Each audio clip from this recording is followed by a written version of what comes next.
Hi friends, ಶಾಂತ star ಚಾನಲ್ಗೆ ಸ್ವಾಗತ. ಇವತ್ತು 1/4 kg ಬೆಂಡೆಕಾಯಿನಲ್ಲಿ ಮಸಾಲ ಸಾಂಬಾರು ಮಾಡೋದು ಹೇಗೆ ಅಂತ ನಾನು ತೋರಿಸ್ಕೊಡ್ತಾ ಇದ್ದೀನಿ. ಮಸಾಲೆನೆಲ್ಲ ಆಗಿಂದಾಗೆ ಪ್ರಿಪೇರ್ ಮಾಡಿಕೊಂಡು ಮಾಡುವಂತಹ ಸಾಂಬಾರು ಇದು ಬ್ರಾಹ್ಮಣರು ಮಾಡುವಂಥ ಸಾಂಬಾರು ಫ್ರೆಂಡ್ಸ್. ಇದು ಹೋಟೆಲ್ಗಳಲ್ಲಿ ಮದುವೆ ಸಮಾರಂಭಗಳಲ್ಲಿ ಮಾಡುವಂಥ ಸಾಂಬಾರು. ಇದು ಇಡ್ಲಿ, ದೋಸೆ, ಚಪಾತಿ, ಪೂರಿ, ರೈಸ್ಗೆ, ಮುದ್ದೆಗೆ ಪ್ರತಿಯೊಂದಕ್ಕೂ ಹಾಕ್ಕೊಂಡು ತಿನ್ಬೋದು. ತುಂಬಾ ಟೇಸ್ಟ್ ಆಗಿರುತ್ತೆ. ಹಾಗಾದರೆ ಈ ಸಾಂಬಾರು ಮಾಡೋದು ಹೇಗೆ ಅಂತ ನೋಡಿ ಬಿಡೋಣ ಬನ್ನಿ. ಅದಕ್ಕಿಂತ ಮುಂಚೆ ಪ್ಲೀಸ್ ನಮ್ಮ ಚಾನಲನ್ನು ಯಾರು ಸಬ್ಸ್ಕ್ರೈಬ್ ಮಾಡ್ಕೊಂಡಿಲ್ಲೋ ಸಬ್ಸ್ಕ್ರೈಬ್ ಮಾಡ್ಕೊಳ್ಳಿ, ಶೇರ್ ಮಾಡಿ, ಕಮೆಂಟ್ ಮಾಡಿ, ಲೈಕ್ ಮಾಡೋದನ್ನು ಮರಿಬೇಡಿ ಫ್ರೆಂಡ್ಸ್. ಈ ಸಾಂಬಾರು ಎಷ್ಟು ರುಚಿ ಅಂತಂದರೆ ಅಷ್ಟು ರುಚಿಯಾಗಿರುತ್ತೆ. ಹಾಗಾದರೆ ಬನ್ನಿ ನೋಡೋಣ. ಈಗ ನಾವು ಬೆಂಡೆಕಾಯಿ ಸಾಂಬಾರು ಮಾಡೋದು ಹೇಗೆ ಅಂತ ನೋಡೋಣ. ಬರೀ 1/4 kgನೇ ನಾನು ತೆಗೆದುಕೊಂಡಿರೋದು.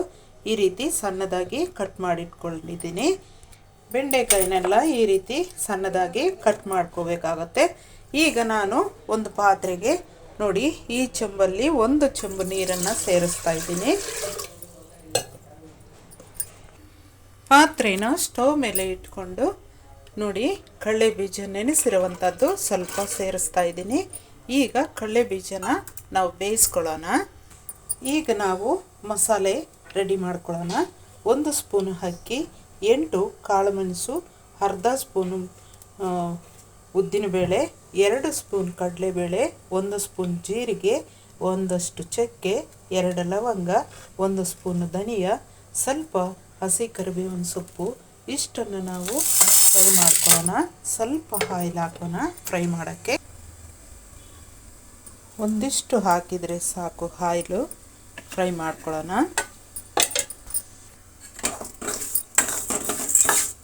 ಕಪ್ಪಗಾಗ್ದಿರ ಚೆನ್ನಾಗಿ ಫ್ರೈ ಮಾಡ್ಕೋಬೇಕು. ತುಂಬಾ ಕಪ್ಪಗೆ ಮಾಡಬಾರ್ದು. ಆಯಿತು ಫ್ರೈ. ಸ್ಟವನ್ನು ಆಫ್ ಮಾಡ್ತಾ ಇದ್ದೀನಿ. ಸ್ವಲ್ಪ ಹಾರಲಿಕ್ಕೆ ಬಿಡೋಣ.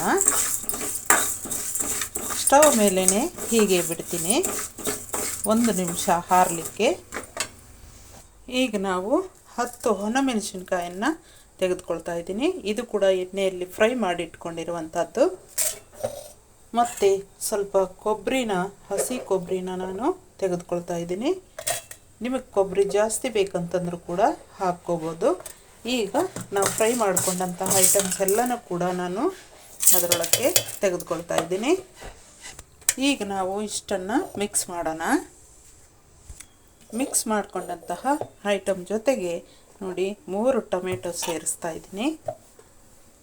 ಮತ್ತು 1 ಬೆಳ್ಳುಳ್ಳಿ ಸೇರಿಸ್ತಾ ಇದ್ದೀನಿ, 1 ಗಡ್ಡೆ ಸುಳಿದಿಟ್ಕೊಂಡಿರುವಂಥದ್ದು, 2 ಈರುಳ್ಳಿ ಕೂಡ ನಾನು ಸೇರಿಸ್ತಾ ಇದ್ದೀನಿ. ಸ್ವಲ್ಪ ಮೀಡಿಯಮ್ ಸೈಜ್ ಈರುಳ್ಳಿ 2. ಇಷ್ಟನ್ನು ಸ್ವಲ್ಪ ನೀರನ್ನು ಹಾಕಿ ನಾನು ನುಣ್ಣಗೆ ಪೇಸ್ಟ್ ಮಾಡ್ಕೊಳ್ತಾ ಇದ್ದೀನಿ. ಚೆನ್ನಾಗಿ ನುಣ್ಣಗೆ ಮಿಕ್ಸ್ ಮಾಡ್ಕೊಂಡಿದ್ದಾಯಿತು ಮಸಾಲೆ. ಈಗ ಅದೇ ಬಾಣಲೆ ಇಟ್ಟಿದ್ದೀನಿ. ಅದೇ ಬಾಣಲೆ ಇಟ್ಟು 1 ಸ್ಪೂನು ಆಯಿಲನ್ನು ನಾನು ಸೇರಿಸ್ತಾ ಇದ್ದೀನಿ. ಈ ಸ್ಪೂನ್ ಆಯಿಲನ್ನು ನಾವು ಈ ರೀತಿ ಮಾಡಿದರೆ ಬೆಂಡೆಕಾಯಿ ನಾವು ಫ್ರೈ ಮಾಡಿದಾಗ ಕಪ್ಪಗಾಗ್ದಿರ ಇರುತ್ತೆ ಅಂತ ಆ ರೀತಿ ಮಾಡಬೇಕು. ಈಗ ನಾವು ಕಟ್ ಮಾಡ್ಕೊಂಡಂತಹ ಬೆಂಡೆಕಾಯಿನ ಸೇರಿಸೋಣ. ಸೇರಿಸಿ ಫ್ರೈ ಮಾಡ್ಕೊಳ್ಳೋಣ.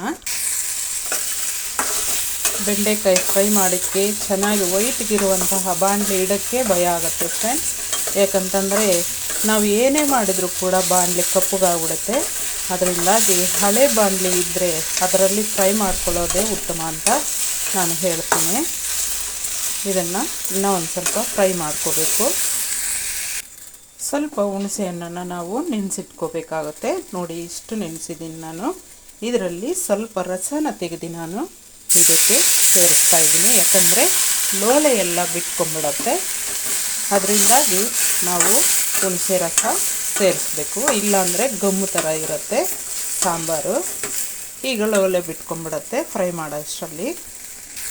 ನೋಡಿ ಎಲ್ಲ ಫ್ರೈ ಆಯಿತು. ಈಗ ನಾವು ಇದನ್ನು ಒಂದು ಸೈಡ್ಗೆ ಇಟ್ಬಿಡೋಣ. ಈಗ ಒಂದು ಪಾತ್ರೆನ ತೆಗೆದುಕೊಂಡು ಅದರೊಳಗೆ ನಾವು 2 ಸ್ಪೂನಷ್ಟು ಆಯಿಲನ್ನು ಸೇರಿಸೋಣ. ಆಯಿಲು ನೀವು ಎಷ್ಟು ಮಿತವಾಗಿ ಯೂಸ್ ಮಾಡಿದರೆ ಅಷ್ಟು ಒಳ್ಳೆಯದು ಫ್ರೆಂಡ್ಸ್ ಆರೋಗ್ಯಕ್ಕೆ. ಸ್ವಲ್ಪ ಸಾಸಿವೆನ ಸೇರಿಸ್ತಾ ಇದ್ದೀನಿ. ಅದರ ಜೊತೆಗೆ ಸ್ವಲ್ಪ ಈರುಳ್ಳಿನ ಸೇರಿಸ್ತಾ ಇದ್ದೀನಿ, ಸಣ್ಣದಾಗಿ ಕಟ್ ಮಾಡ್ಕೊಂಡಿರೋವಂಥದ್ದು. ಅದರ ಜೊತೆಗೆ ಸ್ವಲ್ಪ ಕರಿಬೇವಿನ ಸೊಪ್ಪನ್ನು ಆ್ಯಡ್ ಮಾಡ್ತಾ ಇದ್ದೀನಿ. ಇಷ್ಟನ್ನು ನಾವು ಫ್ರೈ ಮಾಡ್ಕೊಳ್ಳೋಣ. ಕಡಲೆ ಬೀಜ ಬೆಂದಿರುತ್ತೆ, ನಾನು ಸ್ಟವನ್ನು ಆಫ್ ಮಾಡ್ತಾ ಇದ್ದೀನಿ.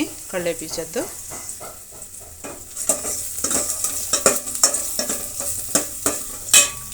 ಇದರ ಜೊತೆಗೆ ಒಂದು 2-3 ಕಾಳಷ್ಟು ಇಂಗನ್ನು ಸೇರಿಸ್ತಾ ಇದ್ದೀನಿ. ತುಂಬ ಇಂಗು ಆರೋಗ್ಯಕರವಾದಂತಹ ಜೀರ್ಣಶಕ್ತಿಯನ್ನು ಉಂಟು ಮಾಡುತ್ತೆ ಫ್ರೆಂಡ್ಸ್. ಈಗ ನಾವು ಹರಿದಿಟ್ಕೊಂಡಂತಹ ಮಸಾಲೆನ ಸೇರಿಸೋಣ. ಫ್ರೈ ಮಾಡಿರುವಂಥ ಮಸಾಲೆನೇ, ತುಂಬಾ ಏನು ಫ್ರೈ ಮಾಡುವ ಅವಶ್ಯಕತೆ ಏನಿಲ್ಲ.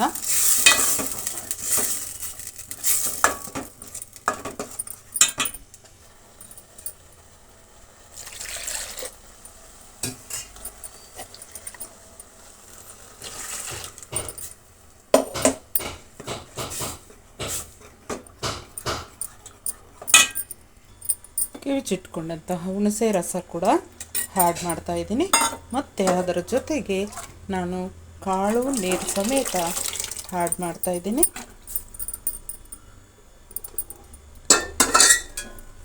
ಮತ್ತು ಬೆಂಡೆಕಾಯಿ ಕೂಡ ಆ್ಯಡ್ ಮಾಡ್ತಾ ಇದ್ದೀನಿ. ಇಷ್ಟನ್ನು ನಾವು ನೀಟಾಗಿ ಕಲಸೋಣ. ನಿಮಗೆ ಸಾಂಬಾರು ತೆಳ್ಳಗೆ ಬೇಕಂದರೆ ತೆಳ್ಳಗೆ ಮಾಡ್ಕೋಬೋದು, ಇಲ್ಲ ಗಟ್ಟಿಯಾಗಬೇಕಂತಂದರೆ ಗಟ್ಟಿಯಾಗಿ ಮಾಡ್ಕೋಬೋದು ಫ್ರೆಂಡ್ಸ್. ಅದು ನಿಮಗೆ ಸಂಬಂಧಪಟ್ಟಿದ್ದು. ನಾನು ಒಂದು ಸ್ವಲ್ಪ ತೆಳ್ಳಗೇನೆ ಮಾಡ್ತಾಯಿದ್ದೀನಿ, ಯಾಕಂದರೆ ರೈಸ್ಗೆಲ್ಲ ಬೇಕಾಗತ್ತೆ. ರೈಸು ಚಪಾತಿಗೆ ಮತ್ತು ಮುದ್ದೆಗೆಲ್ಲ ಬೇಕಾಗತ್ತೆ. ಅದರಿಂದಾಗಿ ನಾನು ಸ್ವಲ್ಪ ತೆಳ್ಳಗೆ ಮಾಡ್ತಾಯಿದ್ದೀನಿ. ಈಗ ನಾನು ತಕ್ಕಷ್ಟು ಕಲ್ಲುಪ್ಪನ್ನು ಸೇರಿಸ್ತಾ ಇದ್ದೀನಿ. ಈಗ ಇದನ್ನು ಚೆನ್ನಾಗಿ ಕುದಿಲಿಕ್ಕೆ ಬಿಡೋಣ. ಒಂದಿಷ್ಟು ಬೆಲ್ಲವನ್ನು ಸೇರಿಸ್ತಾ ಇದ್ದೀನಿ, ಅಚ್ಚು ಬೆಲ್ಲ. ಇದು ಸ್ವೀಟ್ ಬೇಡ ಅನ್ನೋರು ಬೇಕಂದರೆ ಸ್ಕಿಪ್ ಮಾಡ್ಬೋದು, ತುಂಬ ರುಚಿಯಾಗಿರುತ್ತೆ ಬೆಲ್ಲ ಸೇರಿಸಿದರೆ. ಈಗ ಇದನ್ನು ನೀಟಾಗಿ ಕುದಿಸೋಣ ಸಾಂಬಾರು. ನೋಡಿ ಫ್ರೆಂಡ್ಸ್, ಎಷ್ಟು ಅಂದವಾಗಿದ್ದಂತಹ ಬಾಣಲಿ ಈ ರೀತಿ ಆಗಿಬಿಡುತ್ತೆ ಅಂತಂದರೆ ಎಷ್ಟು ಬೇಜಾರಾಗುತ್ತಲ್ವ ಫ್ರೆಂಡ್ಸ್. ಅದಕ್ಕಾಗಿ ನಾನು ಕಪ್ಪು ಬಾಣಲಿನೇ ಉಪಯೋಗಿಸ್ತೀನಿ. ಇವತ್ತು ಇಟ್ಟೆ ನೋಡಿ ಆ ರೀತಿ ಆಗೋಗಿದೆ. ಸಾಂಬಾರು ಚೆನ್ನಾಗಿ ಕುದೀಲಿಕ್ಕೆ ಬರಲಿ, ಕುದಿಬೇಕು.